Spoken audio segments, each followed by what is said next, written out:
नमस्कार. सादर करत आहे ठाणे वार्ता. ठक घडामोडी.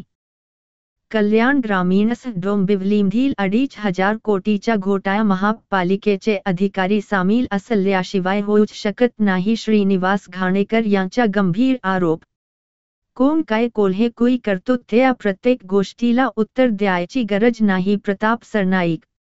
आणि संत श्री गजानन महाराज यांचा 147 वा प्रगट दिन उत्सव सर्वत्र मोठ्या उत्साहात साजरा. भाविकांची दर्शनासाठी गर्दी. आम्हाला फेसबुक आणि यूट्यूबवर फॉलो करायला विसरू नका. तर पाहूया ठक घडामोडी विस्तारितपणे. पण काही क्षण. आपण पाहत आहात श्री स्थानक वाहिनी, ठाणे जिल्ह्याचं मुख्य व्यासपीठ. ठाणे वार्ता पहा श्री स्थानक वाहिनीवर. आता सकाळी 9:15 पासून रात्री 9:15 पर्यंत ठाणे वार्ता, ठाण्यातील पहिलं दृकश्राव्य माध्यम. ठाणे वार्ता आणि श्री स्थानक वाहिनीचं लाईव्ह स्ट्रीमिंग. ठाणेवार्ता.com वरील लाईव्ह स्ट्रीमवर क्लिक करा आणि अगदी मोबाईलवरही ठाणे वार्ता श्री स्थानक वाहिनीचा आनंद लुटा. यासाठी आमचं ॲप डाउनलोड करा. ठाणे वार्ता पहा श्री स्थानक वाहिनीवर. आता सकाळी 9:15 पासून रात्री 9:15 पर्यंत ठाणे वार्ता, ठाण्यातील पहिलं दृकश्राव्य माध्यम. आपण पाहत आहात श्री स्थानक वाहिनी, ठाणे जिल्ह्याचं मुख्य व्यासपीठ. 65 बेकायदा इमारती प्रकरणात माहिती अधिकार कार्यकर्ते श्रीनिवास घाणेकर यांनी अतिशय धक्कादायक खुलासा केला आहे. महारेरा घोटाळा उघड झाल्यानंतर कोट्यावधीच्या या घोटाळ्याबाबत मी ईडी आणि SITकडे काही कागदपत्रे सादर करीत तक्रार केली. मात्र माझ्या तक्रारीची दखल घेण्यात आलेली नाही.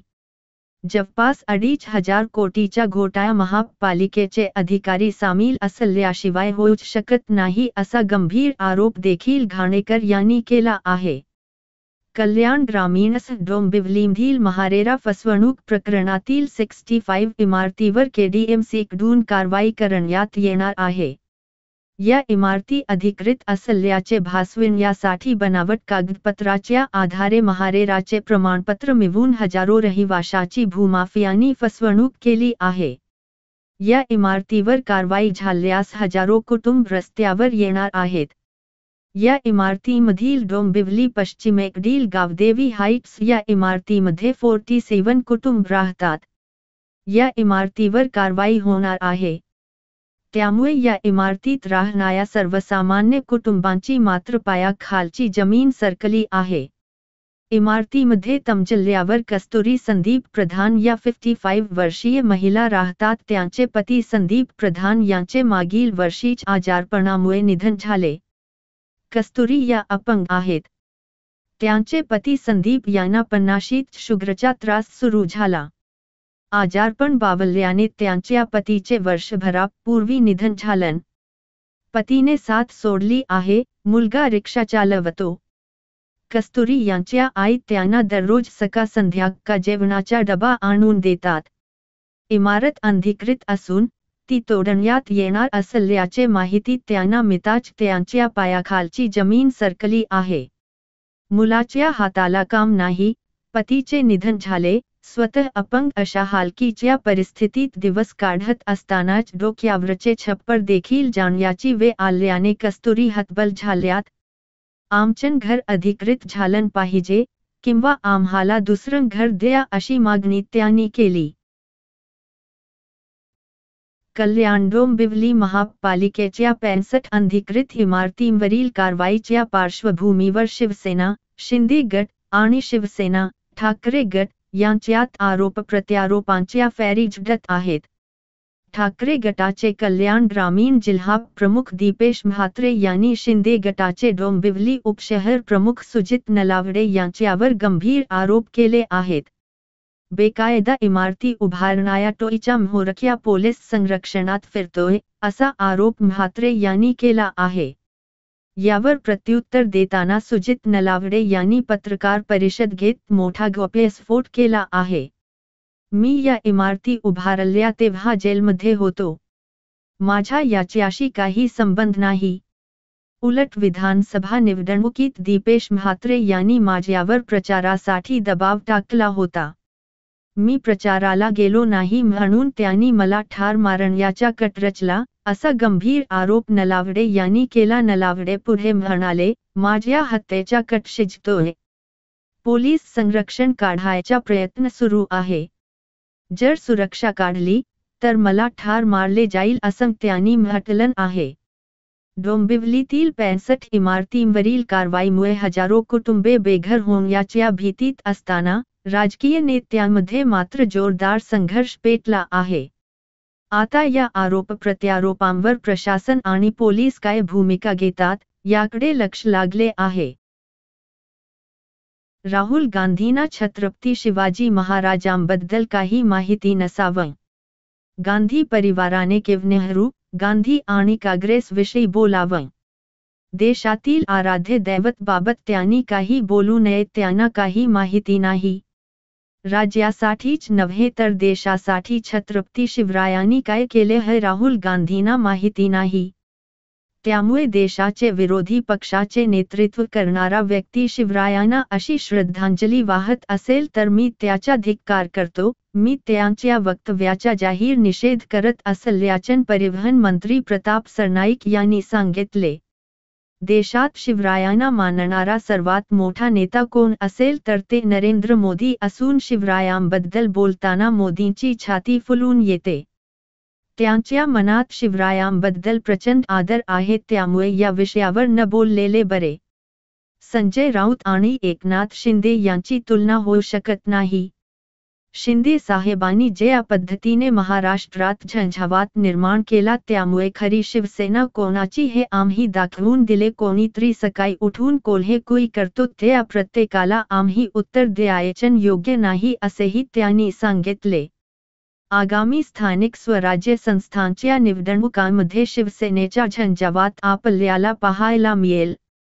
सर्वसामान्य लोकांच्या काय भावना आहेत, त्यांना कुठल्या समस्यांना तोंड द्यावं लागतं याची माहिती मी आगार पाहणी दौत्यातून घेतो. निश्चितच अनेक एसटी बसेसची अवस्था वाईट आहे. अनेक एसटी स्क्रॅप करायच्या आहेत पण आम्ही 5000 नवीन एसटीची मागणी केलीये. सोलापूर धाराशिवसाठी देखील निश्चितच काही बसेस देण्यात येतील असं सांगत अचानक दौरा देखील मी काही ठिकाणी केला असून हा दौरा आधीच जाहीर असल्याने स्वच्छता जास्त दिसते आणि बसही चांगली देण्यात आली ही वस्तुस्थिती आहे.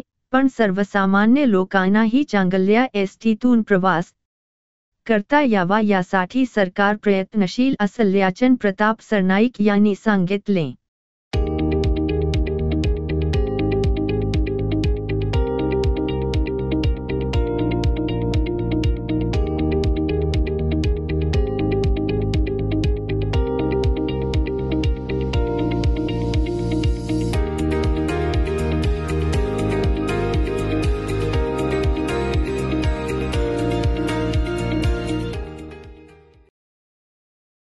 विदर्भाची पंढरी मानल्या जाणाऱ्या संतनगरी शेगाव येथील श्री संत गजानन महाराज यांचा 147 वा प्रकट दिन उत्सव मोठ्या उत्साहात शेगावच नव्हे तर संपूर्ण राज्यभरात साजरा केला जातोय. आज गुरुवारी हा उत्सव अंतिम टप्प्यात पोहोचलेला असून पहाटेपासूनच हजारो भाविकांनी श्रीचरणी माथा टेकलेला आहे.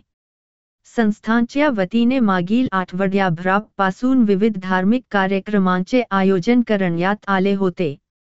आज गुरुवारी श्रींच्या पालखीचे नगर परिक्रमा निघणार आहे. यामध्ये सहभागी होण्यासाठी विदर्भातूनच नव्हे तर संपूर्ण राज्यभरातून भाविक शेगावात दाखल झालेले आहेत. संत श्री गजानन महाराज यांच्या 147 वा प्रगट दिनानिमित्त ठाणे कल्याण मध्ये गजानन महाराजांच्या विविध मंदिरांमध्ये श्री गजानन महाराजांच्या दर्शन घेण्यासाठी गर्दी झाली आहे. संत गजानन महाराजांना आवडणाऱ्या प्रसादाचा वाटप सर्वत्र केला जात आहे. ठाण्यातील गजानन महाराजांच्या मंदिरात दर्शनासाठी भाविकांच्या रांगा लागल्या आहेत. संत गजानन महाराजांचे शिवाजीनगर येथील मंदिर, ब्राह्मण संघातील मंदिर, कल्याण मधील मंदिर या ठिकाणी भाविकांच्या रांगा पाहायला मिळत आहेत. गजानन महाराजांच्या भाविकांना खिचडी पिठलं असा गजानन महाराजांना आवडणाऱ्या प्रसादाचा वाटप केले जात आहे. कल्याणपूर्व येथील नाना पावशे चौक परिसरात काल मध्यरात्रीच्या सुमारास एक इसमावर गोळीबार झाल्याची घटना घडली आहे। या घटनेत रणजित दुबे नावाच्या इसमाचा जागीच मृत्यू झाला आहे। रणजित दुबेच्या चुलत भावानेच त्याच्यावर हा गोळीबार केल्याची प्राथमिक माहिती कोळशेवाडी पोलिसांनी दिली आहे। उत्तर प्रदेश येथील मुगावातील जागेवरून या दोघांमध्ये वाद सुरू होता। या वादातून ही घटना घडली असल्याची शक्यता वर्तवण्यात आली असून आरोपीच्या शोधात पोलीस असल्याची माहिती देण्यात आली। जिल्हा विकास समन्वय व संनियंत्रण समितीचे अध्यक्ष तथा खासदार डॉक्टर श्रीकांत शिंदे अध्यक्षतेखाली जिल्हाधिकारी कार्यालय येथे बैठक संपन्न झाली। जिल्हाधिकारी तथा सदस्य सचिव अशोक शिंगारे यांनी जिल्हा प्रशासनासंदर्भातील कामकाज सुरळीत पार पाडण्यासाठी प्रशासन प्रयत्नशील असून जिल्हा विकास समन्वय व संनियंत्रण समिती दिशा सामान्य नागरिकांच्या कल्याणासाठी मोलाची भूमिका बजावणार असल्याचे प्रास्ताविकात सांगितले। जिल्हा प्रशासनाच्या समन्वयाने जिल्ह्याचा विकास करण्यासाठी दिशा समिती बैठक आयोजित करण्यात आली असून योजना यशस्वीपणे राबविण्यासाठी ही बैठक महत्त्वाची आहे। केंद्र सरकारच्या अंतर्गत राबविणाऱ्या योजना विविध विभागांना दर्जेदार पायाभूत सुविधांची कामे सुनिश्चित करून आणि योजना त्यांच्या इच्छित लाभार्थ्यांपर्यंत पोहोचतील याची खात्री करण्याचे आवाहन खासदार डॉक्टर श्रीकांत शिंदे यांनी यावेळी केले। या बैठकीत पंतप्रधान आवास योजना, शहरी स्वच्छ Bharat mission, Atal mission for rejuvenation end urban transformation, smart city mission, सर्व शिक्षा अभियान, मिड डे मील स्कीम या अंतर्गत येणाऱ्या विविध योजनांच्या अंमलबजावणी आणि संचालनाचा सविस्तर आढावा घेण्यात आला। खासदार तथा सह अध्यक्ष दिशा समिती नरेश गणपत म्हस्के यांनी दिशा समिती मार्फत जलद गतीने कामकाज पूर्ण करण्यासाठी सूचना दिल्या आणि केंद्र शासनाच्या 45 योजना यशस्वीपणे राबवण्यासाठी पुढाकार घ्यावा तर घरकुल शहरी तसेच ग्रामीण भागात वेळेत पूर्ण होण्यासाठी तंत्रज्ञानाचा वापर करण्यात यावा असे मार्गदर्शन केले। ग्रामीण भागाच्या विकासासाठी दिशा समिती काम करत असते आणि यासाठी दिशा समितीमार्फत नियंत्रण असणे गरजेचे आहे। जल जीवन मिशन योजना, स्वच्छ भारत मिशन, शिक्षण विभागातील कामकाज वेगाने होण्यासाठी जिल्हा परिषदेचे मुख्य कार्यकारी अधिकारी रोहन घुगे यांनी पाठपुरावा करून कामकाज सुरळीत होण्यासाठी प्रयत्न करावे असे आवाहन खासदार तथा सह अध्यक्ष दिशा समिती बाया मामा सुरेश गोपीनाथ म्हात्रे यांनी केले। अहो, आपण आपलं घर स्वच्छ सुंदर नीटनेटकं ठेवतो ना, मग आपण आपल्या शहराच्या बाबतीत उदासीन का? आपलं शहर स्वच्छ सुंदर आणि नीटनेटकं ठेवणं ही आपली जबाबदारी आहे, हो ना? मग उचला फोन आणि विना परवाना होर्डिंग्स बॅनर्स कुठे दिसले तर 1800-222-108 या टोल फ्री क्रमांकावर कळवा किंवा 75069464155 या भ्रमणध्वनीद्वारे आपली तक्रार नोंदवा किंवा महापालिकेने तयार केलेल्या स्टार ग्रेड ॲप्लिकेशनद्वारे आपली तक्रार नोंदवा। त्याची दखल त्वरित घेतली जाईल। लक्षात घ्या, आपला छोटासा सहभाग आपलं शहर स्वच्छ सुंदर आणि नीटनेटकं बनवू शकतो। जसं आपलं घर तसं आपलं ठाणे शहर। आपण आपले कार्यक्रम किंवा बातम्या आम्हाला ठाणेवार्ता@gmail.com या ईमेलवर कळवू शकता। ठक घडामोडी शेवटी पुन्हा एकदा, कल्याण ग्रामीणस डोंबिवलीमधील 2,500 कोटीच्या घोटाळ्यात महापालिकेचे अधिकारी सामील असल्याशिवाय होऊच शकत नाही, श्रीनिवास घाणेकर यांचा गंभीर आरोप। कोण काय कोल्हे कुई करतो त्या प्रत्येक गोष्टीला उत्तर द्यायची गरज नाही, प्रताप सरनाईक। आणि संत श्री गजानन महाराज यांचा 147 वा प्रगट दिन उत्सव सर्वत्र मोठ्या उत्साहात साजरा, भाविकांची दर्शनासाठी गर्दी।